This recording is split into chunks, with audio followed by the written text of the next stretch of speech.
இன்றைக்கி நாம் இந்த வீடியோவில் இது வரைக்கும் யூடியூப்ல இல்லாததும் ரெஸ்டாரண்ட்லேயும் சரி வீட்லேயும் சரி இது வரைக்கும் நம்ம ட்ரை பண்ணாத ஒரு ரெசிபி தான் இன்றைக்கி நான் உங்ககிட்ட ஷேர் பண்ண போகிறேன். ஒன்ஸ் இதை நீங்கள் ட்ரை பண்ணிங்கன்னா திரும்ப திரும்ப இதை நீங்கள் செய்வீங்க. அந்தளவுக்கு ரொம்பவே டேஸ்டியாக இருக்கும். நீங்கள் ஆர்டினரியாக சாப்பிட்றதுலே இந்த மாதிரி ட்ரை பண்ணிங்கன்னா ரொம்ப எக்ஸ்ட்ரானரியாக இருக்கும். ஸோ இது எப்படி பண்ணுறது அப்படிங்கிறத பார்க்கலாம். ஃபஸ்ட்டு நம்ம அந்த பர்கர் பன் எப்படி பண்ணுறது அப்படிங்கிறத பார்க்கலாம். ஸோ ஒரு கப்பில் சுகர் 1 டேபிள் ஸ்பூனும் ட்ரை ஈஸ்ட்டு 2 டீஸ்பூனும் இதில் மூழ்கிற அளவுக்குள்ள ஹாஃப் கப், அதாவது வார்ம் வாட்டர், ரொம்பவே சூடாக இருக்கக்கூடாது, வார்ம் வாட்டரை மட்டும் ஆட் பண்ணிங்க. இப்போ அது ஆக்டிவ் ஆகிற நேரத்தில் நம்ம பவுலில் 2 கப் அளவுக்கு மைதா ஆட் பண்ணிக்கோங்க. தேவையான அளவு உப்பு, பிஸா சீசனிங் இல்லைனா ஆரிகானோ, உங்களுக்கு எந்த ஹெர்ப்ஸ் பிடிக்குதோ அதில் 1 டேபிள் ஸ்பூன் ஆட் பண்ணிவிட்டு இப்போ இது எல்லாத்தையும் நல்லா கலந்ததுக்கப்புறமா இதில் 1 டீஸ்பூன் அளவுக்கு கீ இல்லைனா பட்டர் சேர்த்துக்கோங்க. இப்போ இதையுமே நல்லா கலந்ததுக்கப்புறமா நம்ம ஆக்டிவேட் பண்ணி வச்சிருந்த ஈஸ்ட்டை இதில் ஆட் பண்ணிக்கலாம். இது கூடவே கொஞ்சமாக தண்ணி சேர்த்து நம்ம இது எல்லாத்தையும் நல்லா கலந்துடலாம். டோ டெக்ஸ்டர் வரணும். மாவு கொஞ்சம் நமக்கு டைட்டாக இருக்கணும், ரொம்ப லூஸாக இருந்துடக்கூடாது. இது கூட ஒரு டேபிள் ஸ்பூன் அளவுக்கு ஆயில் சேர்த்து இந்த மாதிரி எல்லாத்தையுமே, அதாவது எல்லா மாவுலையுமே இந்த ஆயில் ஆட் ஆகிற அளவுக்கு நல்லா இந்த மாதிரி பனைஞ்சு வச்சுக்கோங்க. இப்போ இது இப்போ இந்த டோ மேலே ஏதாவது ஒரு லிட்டை வச்சு க்ளோஸ் பண்ணிவிட்டு 1லேருந்து 1.5 மணி நேரம் அப்படியே ஊறட்டும். அடுத்து நம்ம பர்கருக்கான பேட்டிஸ் எப்படி பண்ணுறதுங்கிறத பார்க்கலாம். ஒரு பவுலில் 200 கிராம் அளவுக்கு போன்லெஸ் சிக்கன் இந்த மாதிரி கைமாவாக ஆக்கி ஆட் பண்ணிக்கோங்க. இதில் ஃபைனாக சாப் பண்ண கொரியாண்டர் மின்ட் லீவ்ஸ், 1 டீஸ்பூன் அளவுக்கு இஞ்சி பூண்டு பேஸ்ட், தேவையான அளவு உப்பு, 1 டேபிள் ஸ்பூன் அளவுக்கு garam masala, bread crumbs 1 tablespoon, maida இல்லைனா கார்ன்ஃப்ளவர் 1 டேபிள் ஸ்பூன் ஆட் பண்ணிக்கோங்க. இதில் ஒரு ஹோல் எக்கை ஆட் பண்ணிவிட்டு இப்போ இது எல்லாத்தையுமே ஃபஸ்ட்டு நல்லா கலந்துடுங்க. இதில் green chilli sauce, soya sauce, tomato ketchup இது எல்லாமே 1 டீஸ்பூன் ஆட் பண்ணிக்கோங்க.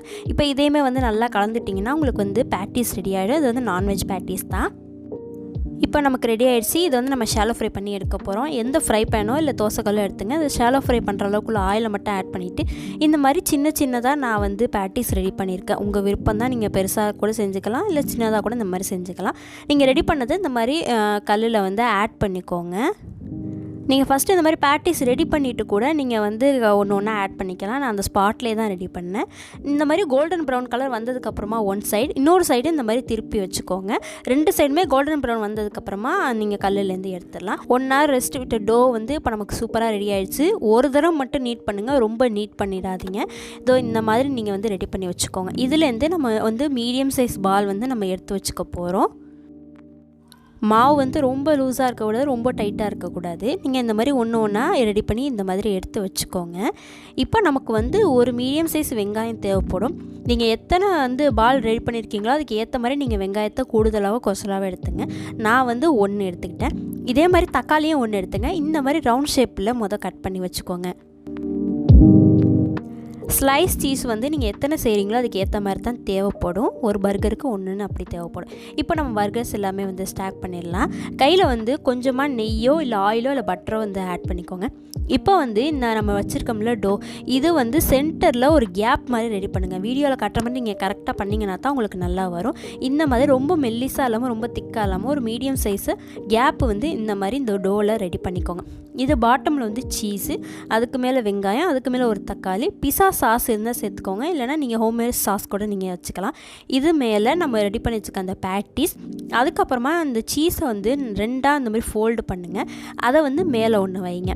இப்போ இந்த சைட்ஸில் உள்ள டோ எல்லாமே எடுத்து மேலே நம்ம அந்த க்ளோஸ் பண்ண போகிறோம். நான் ஏற்கனவே சொன்ன மாதிரி வீடியோ நீங்கள் கேர்ஃபுல்லாக பார்த்தீங்கன்னா தான் இந்த ஸ்டெப்ஸ் எல்லாமே உங்களுக்கு புரியும். சைட்ஸில் ஓப்பன் ஆகிடக்கூடாது, அதே நேரத்தில் டோ ரொம்ப மெல்லிஸாக இருக்கக்கூடாது, எல்லா இடமுமே க்ளோஸ் ஆகணும். அதே நேரத்தில் நிறைய மாவு நம்ம எடுத்துடக்கூடாது. இப்போ இந்த மாதிரி வெள்ளை எள்ளை மேலே ஆட் பண்ணிக்கோங்க. அவ்வளோ தான். நான் திருப்பியும் சொல்கிறேன் பாருங்கள். கையிலேருந்து எண்ணெயோ நெய்யோ ஆட் பண்ணிவிட்டு நம்ம மாவு இந்த மாதிரி ஸ்ப்ரெட் பண்ண போகிறோம். கொஞ்சம் உள்ளார கேப் வேணும். இதில் நம்ம ஃபோல்டு பண்ண சீஸு, அதாவது 4ஆக மடக்கிறோம் இல்லையா, அதில் ஒரு பாதி இதில் ஆட் பண்ணுங்கள். இது மேலே வெங்காயம், தக்காளி, இதுக்கு மேலே லெச்சூஸ் இல்லை கேபேஜ், நான் பர்பிள் கேபேஜ் எடுத்துக்கேன், இது ஆப்ஷனல் தான். இதுக்கு மேலே சாஸ், அதுக்கப்புறம் பேட்டிஸ், அதுக்கு மேலே சீஸ். இந்த மாதிரி சைட்ஸில் எல்லாமே எடுத்து நம்ம மேலே ஃபுல்லாக க்ளோஸ் பண்ண போகிறோம். இந்த ஸ்டெப்பு தான் கொஞ்சம் கேர்ஃபுல்லாக நம்ம பண்ணணும். ஏன்னா எதுவுமே உள்ளர கலைஞ்சிடக்கூடாது. அதே நேரத்தில் சைடில் மாவு வெளியில் வந்துடக்கூடாது. இந்த மாதிரி சைட்ஸில் எல்லாமே க்ளோஸ் ஆனதுக்கப்புறமா அதுக்கப்புறம் ஆப்போசிட்டில் இந்த பக்கம் எடுத்துகிட்டு அது மேலே நம்ம செசமி சீட்ஸ் ஆட் பண்ணுறோம். இப்போ ரெடி பண்ணது எல்லாத்தையுமே அவனில் நம்ம பேக் பண்ணிடலாம். அவனில் வந்து 180 degree Celsius toast mode 10 minutes first நீங்கள் வைங்க. அதுக்கப்புறமா அது நல்லா பேக்காகி வந்ததுக்கப்புறமா இதுக்கு மேலே வந்து எக் வாஷோ இல்லை மில்க் வாஷோ வந்து இந்த மாதிரி மேலே ஆட் பண்ணிக்கோங்க. ஆட் பண்ணதுக்கப்புறமா இன்னொரு 10 மினிட்ஸ் நீங்கள் அப்படியே வச்சுருங்க. நீங்கள் உங்களுக்கு வந்து வேகலை இல்லை வந்து கலர் சேஞ்ச் ஆகி வரல அப்படின்னா இன்னொரு 5 மினிட்ஸ் மட்டும் வைங்க. அதுக்குள்ளார நமக்கு ரெடி ஆகிடும். இப்போ பார்த்தீங்கன்னா நமக்கு சூப்பரான ஹிடன் பர்கர் வந்து ரெடி ஆகிடுச்சு. மோஸ்ட்லி பர்கர்னால் பன்னை வந்து நம்ம செப்பரேட் பண்ணி இதில் எல்லாமே வந்து இன்சைடில் வைப்போம். ஆனால் இதை பார்த்துக்கிட்டிங்கன்னா நம்ம டோவே நம்ம ரெடி பண்ணி பர்கருக்கு வைக்கிற எல்லாமே இன்சைடில் நம்ம ஃபில் பண்ணிவிட்டு அதுக்கப்புறமா க்ளோஸ் பண்ணி பேக் பண்ண போகிறோம். ஸோ நம்ம வந்து பன்னை வந்து 2ஆக டிவைட் பண்ணி அதில் வச்சு சாப்பிட்றத விட நம்ம வச்சுருக்க ஸ்டஃபிங்கை எல்லாமே பன்னில் வச்சு பேக் பண்ணி எடுத்து பாருங்கள், ரொம்பவே சூப்பராக இருக்கும். இது ரெஸ்டாரண்ட்டில் இந்த மாதிரி யாரும் ரெடி பண்ணியிருக்காங்கன்னு தெரில, நீங்கள் வீட்டில் கூட பண்ணலாம். ஸோ இது சிம்பிளான ஸ்டெப்ஸ் தான், வீட்டில் கூட ட்ரை பண்ண மாதிரி தான் நான் வந்து ரெடி பண்ணியிருக்கேன். ஸோ ஸ்டஃபிங் பார்த்துருப்பீங்க, ரொம்பவே சூப்பராக இருந்திருக்கும். இது வெறும் பேட்டிஸும் சீஸுமே வச்சு தான் ட்ரை பண்ணி பார்த்தேன், பேசிக்காக பண்ணுறது நல்லாயிருக்குமா அப்படின்னு. இதுவுமே வந்து ரொம்ப சூப்பராக இருந்துச்சு. இந்த ஹிடன் பர்கர் வந்து நீங்கள் மஸ்ட் கண்டிப்பாக ட்ரை பண்ணுங்கன்னு தான் நான் சொல்லுவேன். ஸ்டஃபிங்கையும் டோவே ரெடி பண்ணி தான் பேக் பண்ணி பார்த்துருப்பீங்க, நம்ம பர்கரே பேக் பண்ணி நீங்கள் பார்த்துருக்க மாட்டீங்க. ஸோ இது வந்து நீங்கள் கண்டிப்பாக வீட்டில் ட்ரை பண்ணி பாருங்கள். ஸோ உங்களுக்கு இந்த வீடியோ ரொம்ப பிடிச்சிருக்குன்னு நினைக்கிறேன். என் சேனலுக்கு தொடர்ந்து சப்போர்ட் கொடுங்க. நம்ம சேனலில் நிறைய வீடியோஸ் ஒரு மறக்காமல் செக் பண்ணி பாருங்கள். So take care, bye bye.